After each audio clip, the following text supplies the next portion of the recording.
Tal como lo habíamos dejado formulado, planteado en la clase anterior, estamos estudiando dos de los aspectos de la nulidad relativa que son significativos. Por un lado, y que fue lo último que vimos en la clase pasada, el saneamiento de la nulidad relativa por el transcurso del plazo. Artículos 1684, 1691 y 202 del Código Civil. Nos corresponde, por último, ver el saneamiento de la nulidad relativa por la ratificación de las partes. A ver, lo primero que tenemos que hacer es entender que la ley, cuando permite o posibilita sanear un vicio de nulidad relativa, en el fondo lo que nos está diciendo es que se le permite a las partes, a los herederos o a los cesionarios, renunciar al ejercicio de la acción. Es decir, si yo mañana fui víctima de la fuerza, puedo, renunciando al ejercicio de la acción de nulidad, reconocerle plena eficacia al contrato. Si yo mañana incurrir una hipótesis de error, es decir, me equivoqué, me representé falsamente la realidad, la ley permite que yo le dé eficacia a ese contrato no ejerciendo la acción de nulidad. Y el no ejercicio de la acción de nulidad es aquello que la ley denomina ratificación.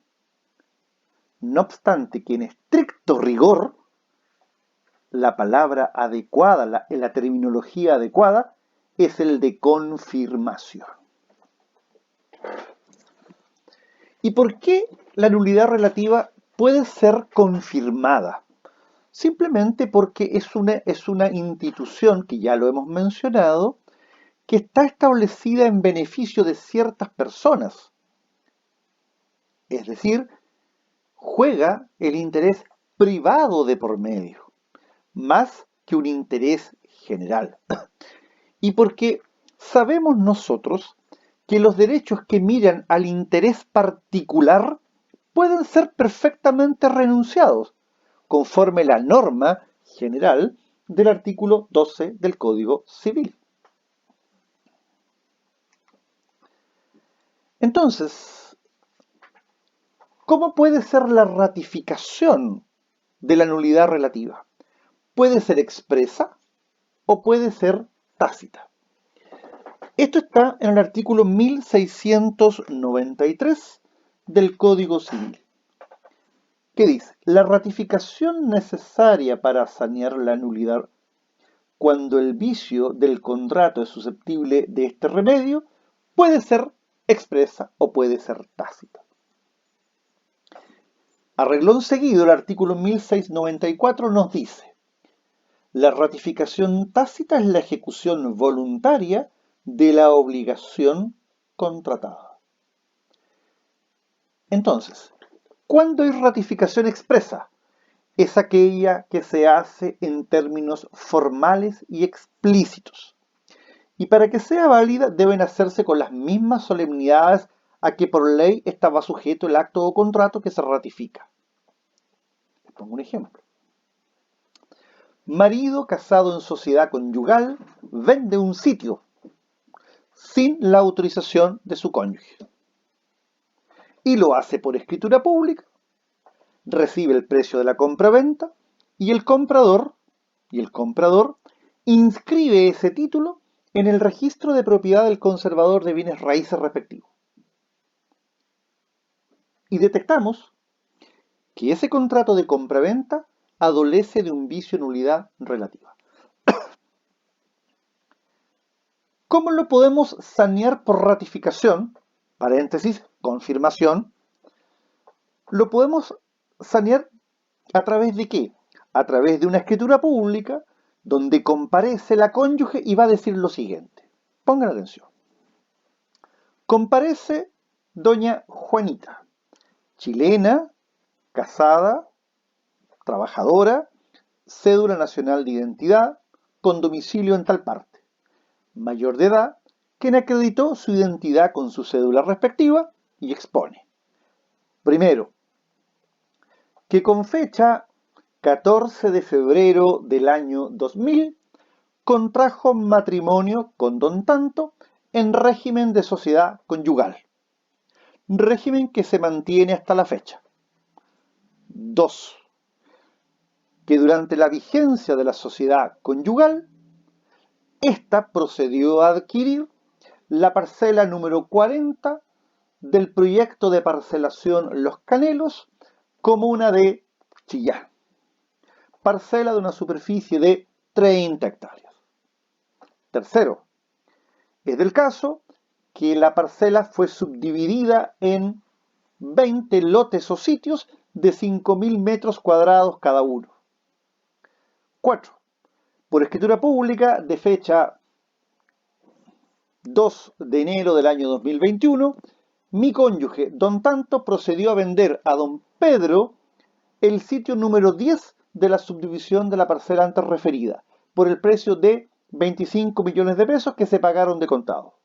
Quinto o sexto, no habiendo concurrido esta compareciente a prestar la autorización, dicho contrato adolece de un vicio de nulidad relativa. Séptimo, sexto, no sé cuál será la cláusula, por el presente instrumento vengo en ratificar, confirmar para todos los efectos legales el contrato de compraventa realizado por mi cónyuge. Consecuencialmente, renuncio al ejercicio de la acción de nulidad. Ahí ustedes tienen una cláusula de ratificación, confirmación expresa. En cambio, es tácita simplemente cuando se procede, ¿cierto?, como dice la ley, a la ejecución voluntaria de la obligación contratada. Es decir, si mañana, por ejemplo, la mujer con el marido ejercen una acción legal dando por sentado que no van a discutir la validez del contrato, ese comportamiento inequívoco se entiende como ratificación o confirmación tácita. ¿Requisitos comunes a toda ratificación? Bueno, para ser válidas deben emanar de la parte o partes que tienen derecho para alegar la nulidad, en este caso, la cónyuge. 2. La persona que ratifica debe ser capaz de contratar. No vale la ratificación expresa o tácita de quien no es capaz de contratar. Obvio. Sería agregarle un segundo vicio a un acto que ya tiene un vicio. ¿Y cuál sería este segundo vicio? La incapacidad. 3. La confirmación del acto solo es posible antes que se declare la nulidad. Evidente, porque declarada la nulidad, esta opera con efecto retroactivo y hace desaparecer el acto para todos los efectos legales. Por lo tanto, hay que ratificar antes que quede ejecutoriada la sentencia de nulidad que al efecto se ha de dictar. Y al igual que con el caso de la nulidad absoluta, se requiere sentencia judicial firme o ejecutoriada. También les adjunto con respecto a la nulidad relativa, jurisprudencia. Y vuelvo a repetir, aun cuando ya sea majadero, esto forma parte de la materia. No es un material anexo que no haya de ser leído. Debe ser leído porque mañana cuando estudiemos, cuando controlemos esta materia, va a estar la materia, la ley, el código y además los pronunciamientos o precedentes jurisprudenciales. Y para concluir el estudio de la nulidad, vamos a examinar los efectos. ¿Qué fue lo que dijimos nosotros en algunas clases pasadas cuando estábamos en esta temática del paralelo entre nulidad absoluta y nulidad relativa? Nosotros dijimos lo siguiente, que ambas exigen que se dicte una sentencia judicial. Pero además dijimos que ambas producen iguales o similares efectos. Ambas producen o generan similares efectos. Vamos a estudiar entonces los efectos. Y para el estudio de los efectos de la nulidad tenemos que hacer algunas distinciones entre las partes del contrato o con relación a terceros.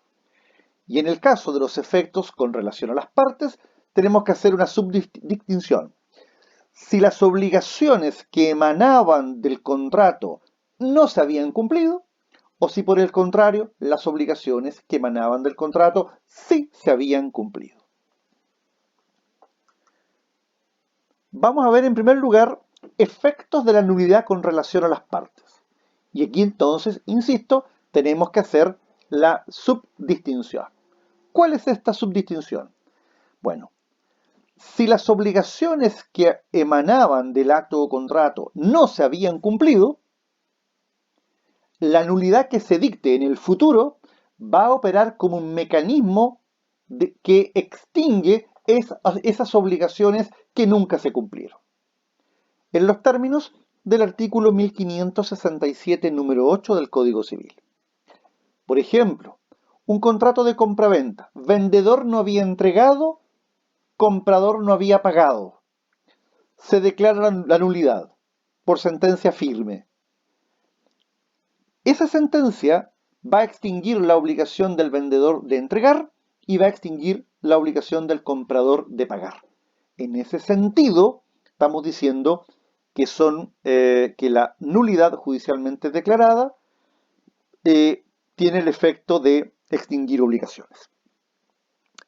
En cambio, si las obligaciones del contrato habían sido cumplidas por alguna de las partes o por ambas, entra a operar el artículo 1687 del Código Civil, que resumidamente establece que las partes han de ser colocadas en el estado anterior a la celebración del acto o contrato, como si nunca éste hubiese existido.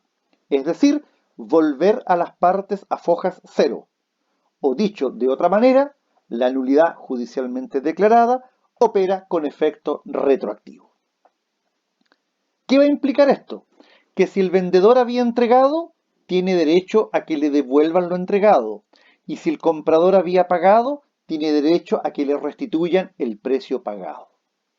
Entonces, el 1687 es la norma que reglamenta el efecto de la nulidad judicialmente declarada y establece que todas estas restituciones o este conjunto de contraprestaciones que han de hacerse entre las partes para ser colocadas en el estado anterior deben materializarse a través de una institución que se llama prestaciones mutuas.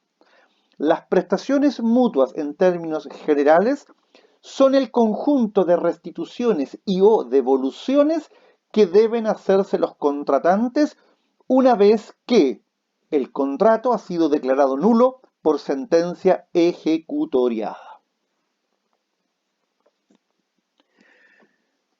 Entonces, ahora, esta regla del efecto retroactivo de la nulidad judicialmente declarada con relación a las partes cuando las obligaciones habían sido cumplidas por una o por ambas, tiene tres excepciones. 1.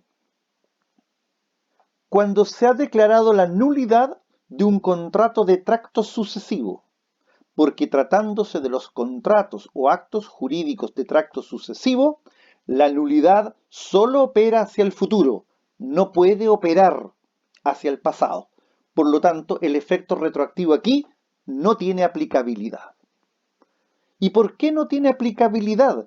Porque no es posible en los contratos de tracto sucesivo deshacer lo hecho. Y les pongo el ejemplo. ¿Cómo vamos a deshacer, si declaramos nulo un contrato de arrendamiento, que el arrendatario vivió allí, hizo familia, trabajó durante un año? ¿Cómo hacemos desaparecer todas las vivencias puertas adentro de ese departamento arrendado? Imposible. En segundo lugar, también hace excepción a la regla de la retroactividad lo relativo a lo que se haya dado o pagado por un objeto o causa ilícita a sabiendas. Se trata acá de una sanción impuesta por la ley a quien a sabiendas infringen las normas. A este respecto vamos a leer el artículo 1468, que es aquel que nos está reglamentando la materia. Y nos dice, no podrá repetirse, o sea, no puede pedirse la devolución de lo que se haya dado o pagado por un objeto o causa ilícita a sabiendas. O sea, aquel que contrató sabiendo de la existencia de un objeto o causa ilícita a sabiendas y el contrato es declarado nulo, no podrá en el futuro pedir a su respecto la devolución de lo que haya dado o pagado. O sea, con respecto a ese contratante no hay operatoria con efecto retroactivo, o sea, no tiene derecho a prestación mutua. Y finalmente, tampoco se aplica esta regla cuando se ha celebrado un contrato con una persona incapaz. Vamos a dejar esto pendiente, lo vamos a leer en la próxima clase porque es interesante esta norma. Muchas gracias.